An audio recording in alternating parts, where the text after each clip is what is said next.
তো আজ আমরা এসে গেছি একটি গ্রামে যেখানে এখনও ঢেঁকির সাহায্যে চাল গুঁড়ো করা হয়। একটি দাদুর কাছে জেনে নেব ঢেঁকি কী এবং ঢেঁকির সাহায্যে কীভাবে চাল গুঁড়ো করা হয়। প্রথমে চালগুলোকে ভালো করে রোদ্রে শুকনো করে নেওয়ার পর শুরু হয় ঢেঁকির সাহায্যে চাল গুঁড়ো করবার পদ্ধতি।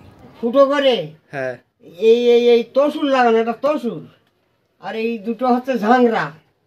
খাস করে এর মধ্যে এই ঝাংরা ঢকাই দেওয়া হয়েছে, বুঝলে। খাস করে এর মধ্যে এইটা তসুর, এই এই এটা এটা ঝাংরা, এই লাগিয়ে দেওয়া হয়েছে খাস করে, নিন্দে কাটে খাস করে লাগিয়ে দেওয়া হয়েছে।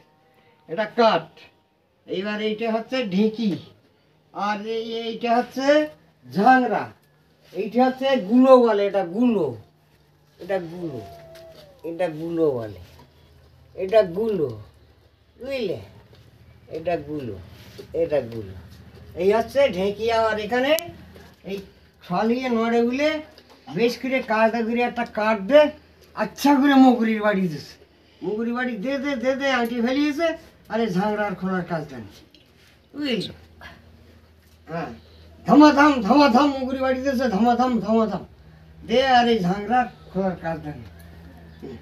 আচ্ছা, এর তলায় কি আছে ওখানে? ওই তলায় আছে কাঠ, আছে নোট, নোট, আচ্ছা, নোট কাঠ, নোট কাঠ বলে। ধাইতা থাপুড় ধাইতা থাপুড় ধান মানে রে, ধাইতা থাপুড় ধাইতা থাপুড় ধান মানে রে, ধান মানে বউ রে উঠানে দাঁড়াইয়া রে, ধাইতা থাপুড় ধাইতা থাপুড় ধান মানে রে, রাঙা বউ ভানে ওরে কালো বউ ভানে, আর বুড়িও দেখি বসে বসে বসে বসে ঠেলে, বুড়ি বসে বসে ঠেলে, ধাইতা ধাপুড় ধান মানে রে ওরে, ধাইতা ধাপুড় ধান মানে রে।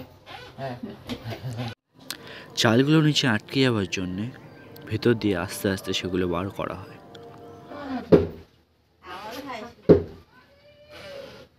থাক একটু এই